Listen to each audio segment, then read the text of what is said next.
और chairman PTI की पेश गोई हकीकत में तब्दील हो गई। हुकूमत ने नैब में अपनी मर्जी की तरमीम करके बड़ा एनआरओ ले लिया। एहतसाब ऑर्डिनेंस में मनमानी तरमीम के जरिए नैब की गिरफ्तारियों से मुतालिक इख्तियारात महदूद कर दिए। आइंदा इलेक्शन वोटिंग मशीन से नहीं होंगे, पुराने तरीके से होंगे। ओवरसीज पाकिस्तानियों से वोट का हक छीन लिया गया।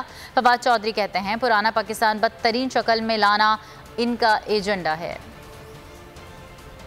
इनका मकसद सिर्फ ये है कि वहाँ असेंबली में आए। सबसे पहला ये काम इन्होंने नैब को खत्म करना है, इन्होंने अपने करप्शन केसेस खत्म करने हैं। डर किस चीज का है? इनके सारे केसेस आने लगे हैं। इमरान खान का कहा सच साबित हुआ। हुकूमत ने अपनी मर्जी नैब का दायरा इख्तियार महदूद कर दिया गया। टैक्स के मामलात और तरक्याती मंसूबों में बेकायदगी नैब के दायरे इख्तियार से निकाल दिया। नैब गिरफ्तारी से कबल शवाहिद फराहम करेगा और 24 घंटे में मुलजिम को अदालत पेश करेगा। चेयरमैन नैब की रिटायरमेंट पर डिप्टी चेयरमैन कायम मुकाम सरबराह होंगे। वजीर कानून आजम नजीर तारड़ ने कहा साबिक वजीर आजम नहीं चाहते थे ऐवान में कानून साजी हो। नैब को सियासतदानों को दीवार से लगाने के लिए इस्तेमाल किया गया।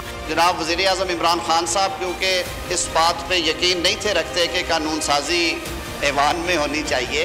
नैब का कानून नेशनल अकाउंटेबिलिटी ब्यूरो ऑर्डिनेंस 1999 अपने सियासी मुखालफीन को और हुकूमती ऐसे अफसरान को जो उनकी हुकूमतूली करें दीवारों में चुनने के लिए बनाया।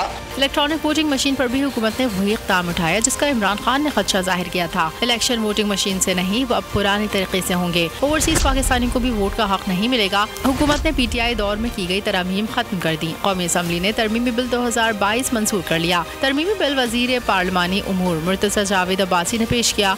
That the bill further to amend the Elections Act 2017, the Elections Amendment Bill 2022 be passed. साबिक वफाकी वजीर फवाद चौधरी कहते हैं ओवरसीज पाकिस्तानियों से वोट का हक छीना गया। नैब के पर काट दिए गए। पुराना पाकिस्तान बदतरीन शक्ल में लाना उनका एजेंडा है। सब्सक्राइब करें और बेल दबाएं ताकि कोई खबर रह न जाए।